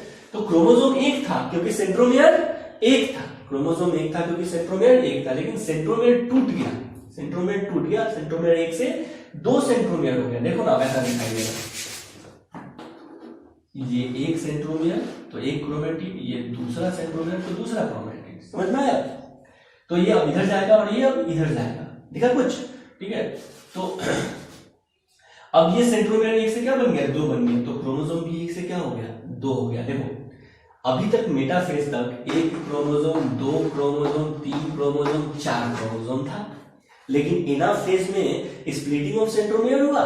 स्प्लिटिंग ऑफ सेंट्रोमियर के कारण क्या हो गया, यहाँ पे दो क्रोमोसोम, ये दो क्रोमोसोम, ये दो क्रोमोसोम और ये दो क्रोमोसोम, यानी टोटल 8 क्रोमोसोम हो जाएंगे। यानी देखो, क्रोमोसोम का नंबर डबल होता है किस फेज में, किस फेज में, जहां पे स्प्लिटिंग ऑफ सेंट्रोमियर होता है, यानी एनाफेज में। एनाफेज में क्या हुआ, स्प्लिटिंग ऑफ सेंट्रोमियर। क्या हुआ, स्प्लिटिंग ऑफ सेंट्रोमियर, और स्प्लिटिंग ऑफ सेंट्रोमियर के कारण नंबर ऑफ क्रोमोसोम भी डबल हो गया। यानी डीएनए डुप्लीकेशन कहां पे हुआ था, इस फेज में हुआ था। डीएनए रेप्लिकेशन कहां पे हुआ था, इस फेज में हुआ था, लेकिन वहां पे नंबर ऑफ क्रोमोसोम सेम था। नंबर ऑफ क्रोमोसोम कहां पे डबल हो गया, एनाफेज में डबल हो गया। कहां पे डबल हो गया, एनाफेज में। तो splitting of centromere, anaphase. Number of chromosome double हो जाता है, एनाफेज। क्रोमोसोम या सिंगल क्रोमैटिड वाला क्रोमोसोम अपने अपोजिट पोल पे जाने लगता है। कहां से, इक्वेटर से अपोजिट पोल पे जाने लगता है। जब तक जाता है तब तक एनाफेज, जब तक जाता है तब तक एनाफेज।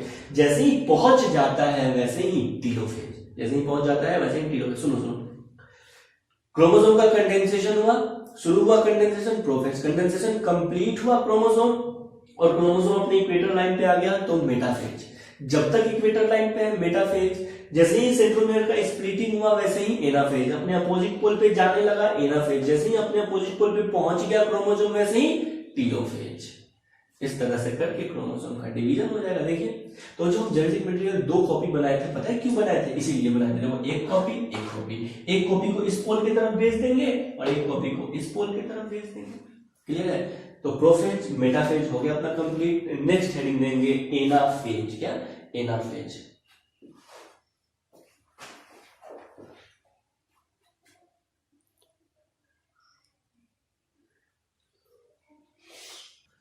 नेक्स्ट हेडिंग देंगे एनाफेज।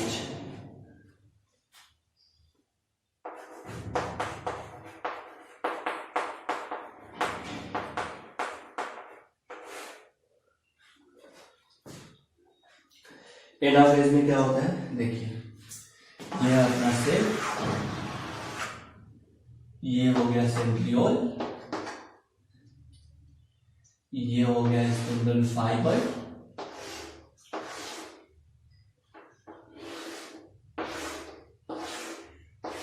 और यहां पे अटैच्ड है क्या, बोलो ना, क्या अटैच है, क्रोमोसोम, लेकिन स्प्लिटिंग हो चुका है, क्या क्रोमोसोम का स्प्लिटिंग हो चुका है। तो देखो ये हो गया एक क्रोमेटिड और ये सेंट्रोमियर, ये हो गया एक क्रोमेटिड और ये सेंट्रोमियर। तो जो एक क्रोमोसोम था सेंट्रोमियर के स्प्लिटिंग के बाद ये दो क्रोमोसोम हो गया। आया समझ में, एक इधर इंफॉर्मेशन चला जाएगा, एक इधर इंफॉर्मेशन चला जाएगा। देखिए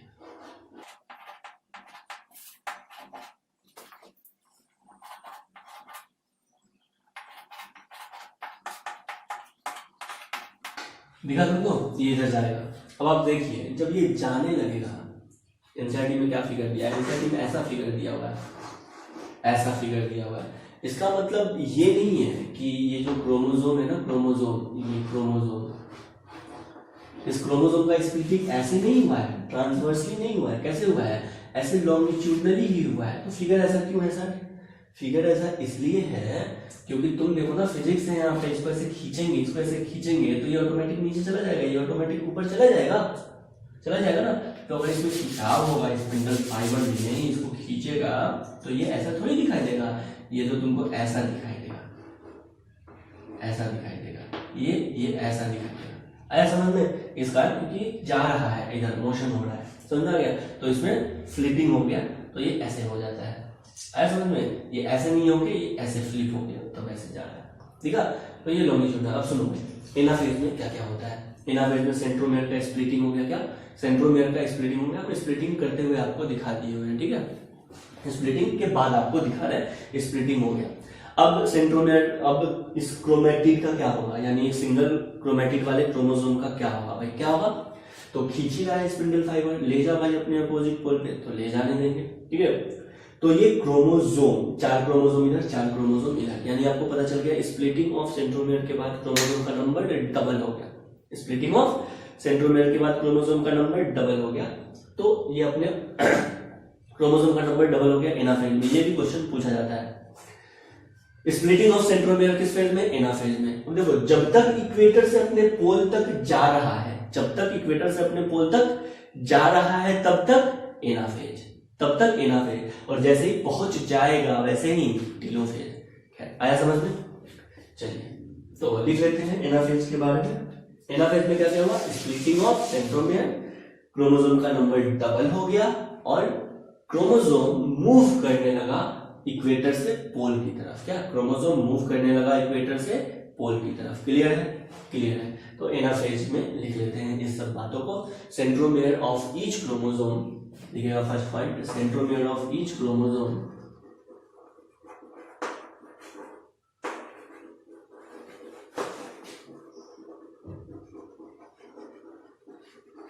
क्रोमोसोम स्प्लिट, स्प्लिट मतलब टूटना, स्प्लिट लेंथ वाइज,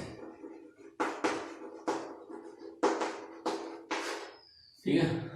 नेक्स्ट आपको पता है एक ही क्रोमोसोम का, ये देखो एक क्रोमोसोम का ये क्रोमेटिड और ये क्रोमोसोम का ये दूसरा क्रोमेटिड, ठीक है।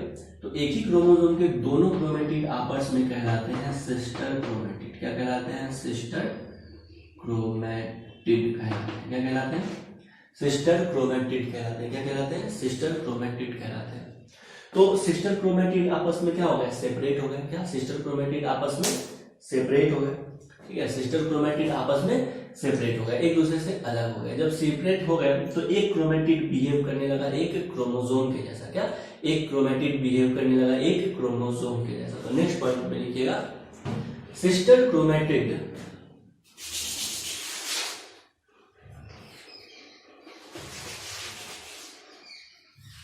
नेक्स्ट पॉइंट में लिखिएगा सिस्टर क्रोमेटिड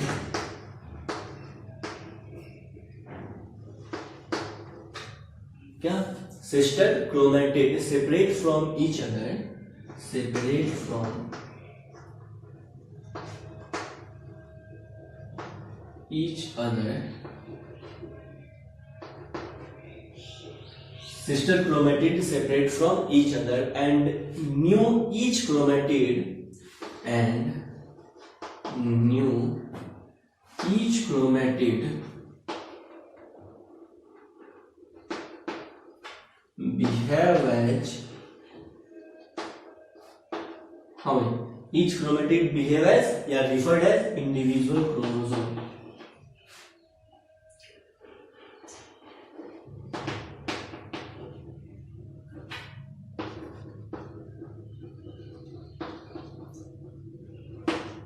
नेक्स्ट पॉइंट में लिखेगा नंबर ऑफ क्रोमोसोम क्या हो गया, डबल हो गया. नंबर ऑफ क्रोमोसोम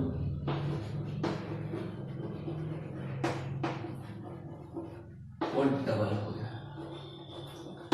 और आपको पता है ये जब अपोजिट पोल पे जाने लगता है ना तो एनिमल सेल में क्या, एनिमल सेल में जब ये अपोजिट पोल पे जा रहा होता है तो एनिमल सेल में यहीं से जो प्लाज्मा मेम्ब्रेन है ना, ये प्लाज्मा मेम्ब्रेन एनिमल सेल में बोल रहा है क्या, एनिमल सेल में प्लाज्मा मेम्ब्रेन में यहीं से साइटोप्लाज्म में डिवीजन शुरू हो जाता है, साइटोकाइनेसिस शुरू हो जाता है. कहाँ पे, एनिमल सेल में. ठीक है ना.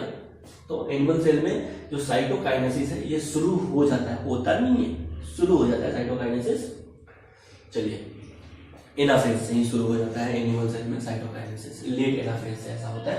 लेट एनाफेज कहने का मतलब है कि ये क्रोमोसोम अपने अपोजिट पोल पे जस्ट पहुंचने ही वाला है, पहुंचा नहीं है, जस्ट पहुंचने ही वाला है. ठीक है.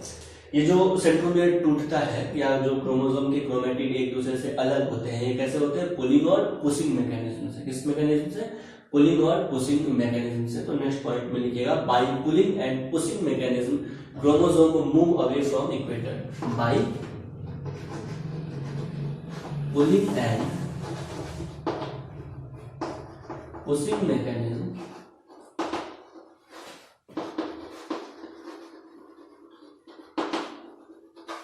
by pulling and pushing mechanism chromosome move away from equator. Chromosome move away from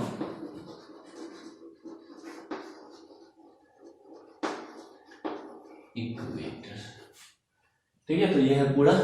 next chromosome with one chromatid, chromosome with one chromatid move opposite pole है ना. क्रोमोसोम एक क्रोमेटिड के साथ मूव करता है अपोजिट पोल की तरफ, और ये क्रोमेटिड वाला जो क्रोमोसोम है ना यही एक्चुअल में होता है. समझ में आया ना. हम तो इसको डबल क्रोमेटिड वाले क्रोमोसोम को बनाए ही थे इसलिए क्योंकि भाई एक इधर दे दे और एक इधर दे दे. समझ में आ गया. तभी तो एक से दो सेल बन जाएगा. आप देखना. तो प्रोफेज आ गया समझ में, मेटाफेज एनाफेज समझ में आ गया. टीलोफेज में क्या होगा सर, टीलोफेज में ये क्रोमेटिड अपने अपोजिट पोल पे पहुंच जाएंगे, अपोजिट पोल पे पहुंच जाएंगे. जो टीलोफेज होता है ना वो प्रोफेज का ठीक उल्टा होता है. क्या क्या क्या, जो टीलोफेज होता है वो प्रोफेज का ठीक उल्टा होता है. तो क्या होगा, क्रोमोसोम जैसे अपने अपोजिट पोल पे पहुंचेंगे तो वहां पे क्या था, क्रोमेटिन मटेरियल का कंडेंसेशन हुआ था और क्रोमोसोम बना था. यहाँ पे क्या होगा टीलोफेज में, क्रोमोसोम का डीकंडेंसेशन होगा. क्या होगा, क्रोमोसोम का डीकंडेंसेशन होगा और क्रोमोसोम के डीकंडेंसेशन के बाद क्रोमेटिन मटेरियल बन जाएगा. क्या बन जाएगा, क्रोमेटिन मटेरियल. यानी क्रोमोसोम अपने आइडेंटिटी को लूज करेगा. क्या, क्रोमोसोम अपने आइडेंटिटी को लूज करेगा और बनेगा chromatid, chromatin material. Clear. Next point में जो भी न्यूक्लियर मेम्ब्रेन, न्यूक्लियोलस ये सब डिसअपियर हुआ था प्रोफेज में, वो टीलोफेज में फिर से रीअपियर होने लगेगा. Nucleolus, Golgi body, endoplasmic reticulum ये सब रीअपियर होने लगेगा. समझ में आया. तो ये हो जाएगा टीलोफेज में. और एनिमल सेल में ये जो आपको प्लाज्मा मेम्ब्रेन दिखाई दे रहा है ना, इसमें और फॉरो होगा और गड्ढा थोड़ा सा हो जाएगा. क्योंकि एनिमल सेल में जो सेल डिवीजन होता है, जो साइटोप्लाज्मिक डिवीजन होता है, एनिमल सेल में जो साइटोप्लाज्मिक डिवीजन यानी साइटोकाइनेसिस होता है वो एनाफेज, लेट एनाफेज से क्या हो गया है, शुरू हो गया. तो थोड़ा और कॉन्स्ट्रिक्शन होगा. टीलोफेज के बाद होगा साइटोकाइनेसिस. एक ऐसा समय आएगा कि ये प्लाज्मा मेम्ब्रेन आपस में सट जाएगा, इधर एक न्यूक्लियस इधर दूसरा न्यूक्लियस. जब अटैच हो जाएगा तो क्या होगा, ये टूट जाएगा बीच से, इधर एक सेल बन जाएगा और इधर एक सेल बन जाएगा. देखते हैं बना के. क्लियर. नेक्स्ट हेडिंग दीजिएगा टीलोफेज.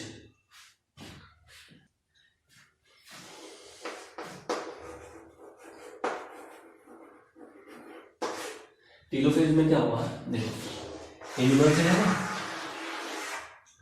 तो ये जो सेल फॉरो बना था एनाफेज, लेट एनाफेज से, ये थोड़ा सा गड्ढा और डीप हो जाएगा. ठीक है, ठीक है. क्रोमेटिड अपने अपोजिट पोल पे जा चुका है, न्यूक्लियर इनवेलप का फॉर्मेशन शुरू होने लगता है, न्यूक्लियर इनवेलप का फॉर्मेशन शुरू होने लगता है।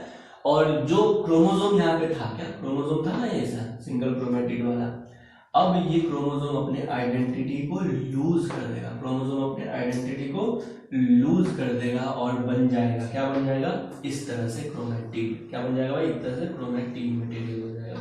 तो ये क्रोमेटिड मटेरियल, ये ऐसा नहीं, ये आपको ऐसा दिखाई देगा टेलोफेज में, आया समझ में। और जो भी सेल ऑर्गेनेल्स हैं, जैसे कि यहाँ पे न्यूक्लियोलस आ जाएगा, न्यूक्लियर मेम्ब्रेन फिर से बनने लगा, एंडोप्लाज्मिक रेटिकुलम, गोल्गी बॉडी, है ना, ये सब का फॉर्मेशन अगेन होने लगेगा। यही होता है टेलोफेज में। लिखेंगे टेलोफेज में chromosome reach their respective pole, telophase पहले तो लिख लो reverse of prophase, reverse of prophase, reverse of prophase, ये प्रोफेज का ठीक उल्टा होता है। नेक्स्ट पॉइंट में लिखा chromosome reach their respective poles, chromosome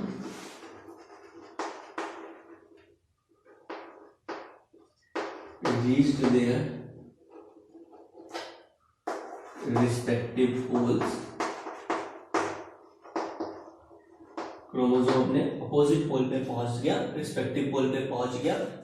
chromosome का डिकंडेंसेशन होगा, यानी क्रोमोसोम जो है ना, क्रोमोसोम, इसका डिकंडेंसेशन होगा, क्या होगा, डिकंडेंसेशन होगा।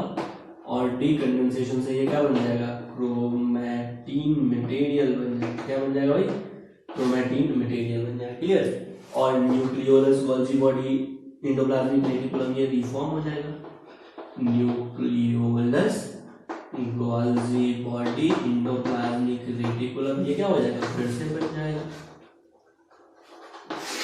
रिफॉर्म हो जाएगा। तो देखो कैरियोकाइनेसिस हो गया, न्यूक्लियर डिवीजन हो गया। कैरियोकाइनेसिस के बाद हम क्या पढ़ेंगे, साइटोकाइनेसिस। दिख रहा है तुमको, न्यूक्लियस का डिवीजन हो चुका। टेलोफेज के एंड तक क्या होगा, पूरे अच्छे से न्यूक्लियर मेम्ब्रेन बन जाएगा, क्रोमोसोम अपने आइडेंटिटी को लूज कर देगा, क्रोमोसोम का डिकंडेंसेशन हो जाएगा और क्या बन जाएगा, क्रोमैटिन नेटवर्क बन जाएगा, इधर सेंट्रियोल बन गया, जो भी है endoplasmic reticulum, Golgi body, vacuoles, ये सब इधर बन जाएगा, एंडोप्लाज्मिक रेटिकुलम, गोल्गी बॉडी, है ना। उसके अलावा न्यूक्लियोलस, जो भी सेल ऑर्गेनेल्स आता है आ जाएगा, फिर साइटोप्लाज्म का डिवीजन हो जाएगा और 2 सेल बन जाएगा। समझ में आ रहा है ना। चलिए तो हेडिंग देंगे अब साइटोकाइनेसिस। क्या, cytokinesis.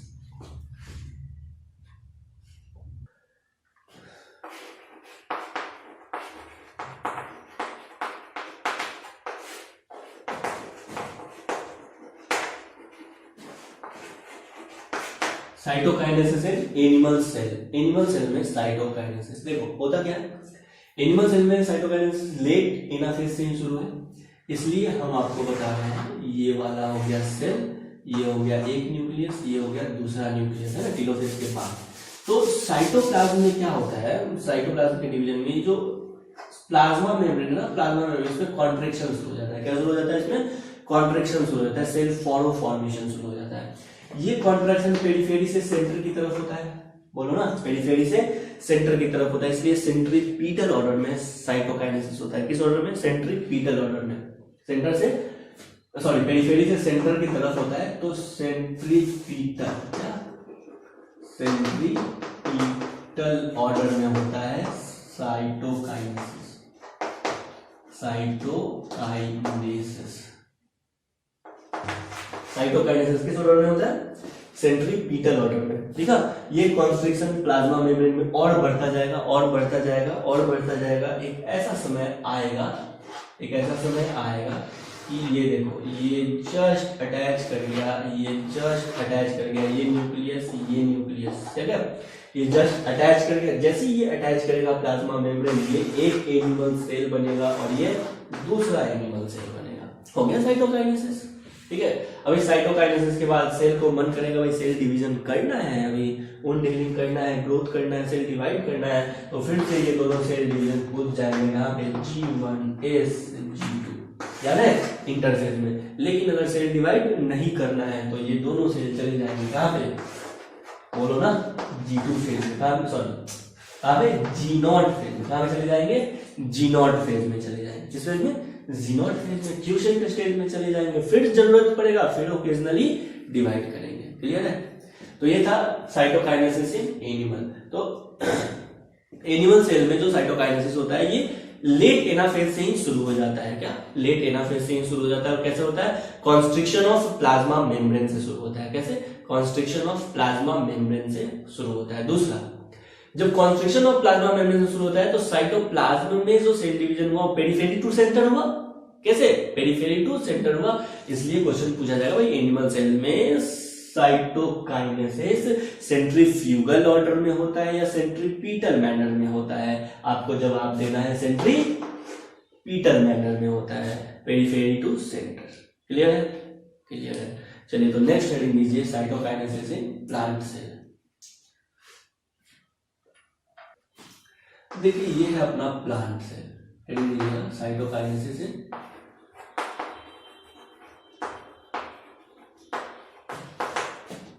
Plant cell. Cytokinesis in plant cell. देखो तो क्या था कि ये है प्लांट सेल। प्लांट सेल में भी दो न्यूक्लियस बन चुका है। अब तुमको पता है कि प्लांट सेल के पास सेल वॉल होता है, सेल मेम्ब्रेन तो होता नहीं है। सेल मेम्ब्रेन क्या फ्लेक्सिबल होता है? क्या? सेल मेम्ब्रेन फ्लेक्सिबल होता है, आसानी से इसमें सेल फॉर्मेशन होता है और सेल डिवाइड कर जाता है। लेकिन प्लांट सेल के पास सेल वॉल होता है। सर ये सेल वॉल तो रिजिड होता है, इसमें सेल फॉर्मेशन नहीं हो सकता है, सेल वॉल फॉर्मेशन नहीं हो सकता है कि नहीं? इसीलिए यहाँ पे गोल्जी बॉडी के वेजाइकल्स, क्या? गोल्जी बॉडी के वेजाइकल कुछ इंडोप्लाज्मिक रेटिकुलम का फ्रैगमेंट, कुछ गोल्जी बॉडी का वेजाइकल्स, ठीक है, कुछ फ्रैग्मोप्लास्ट, जो इंडोप्लाज्मिक रेटिकुलम का फ्रैगमेंट होता है उसको फ्रैग्मोप्लास्ट कहते हैं।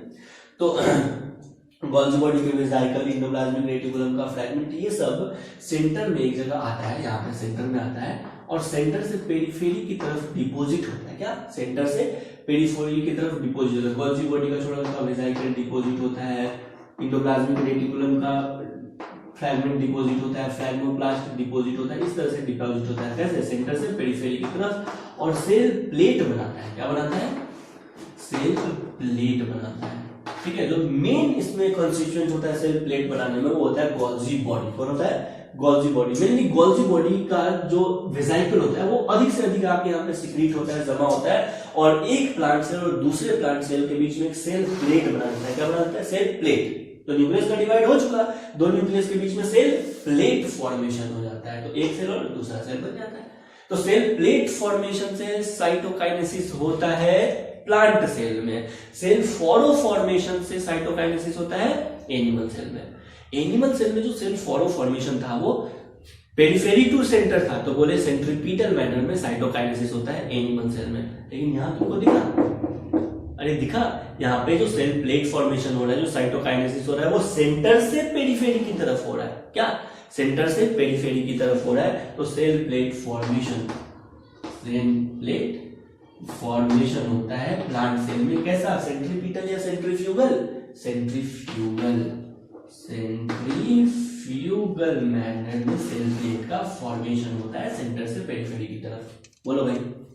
तो ये था पूरा माइटोसिस। क्या? पूरा माइटोसिस। माइटोसिस होता कहाँ पे है पता है ना तुमको? वुंड हीलिंग में, प्लांट के ग्रोथ में, एनिमल के ग्रोथ में, ये सब में माइटोसिस होता है। यानी जैसा पेरेंट सेल था वैसा डॉटर सेल बन जाता है। देखो हम शुरू किए थे ना कहानी, ये हो गया एक सेल, ठीक है।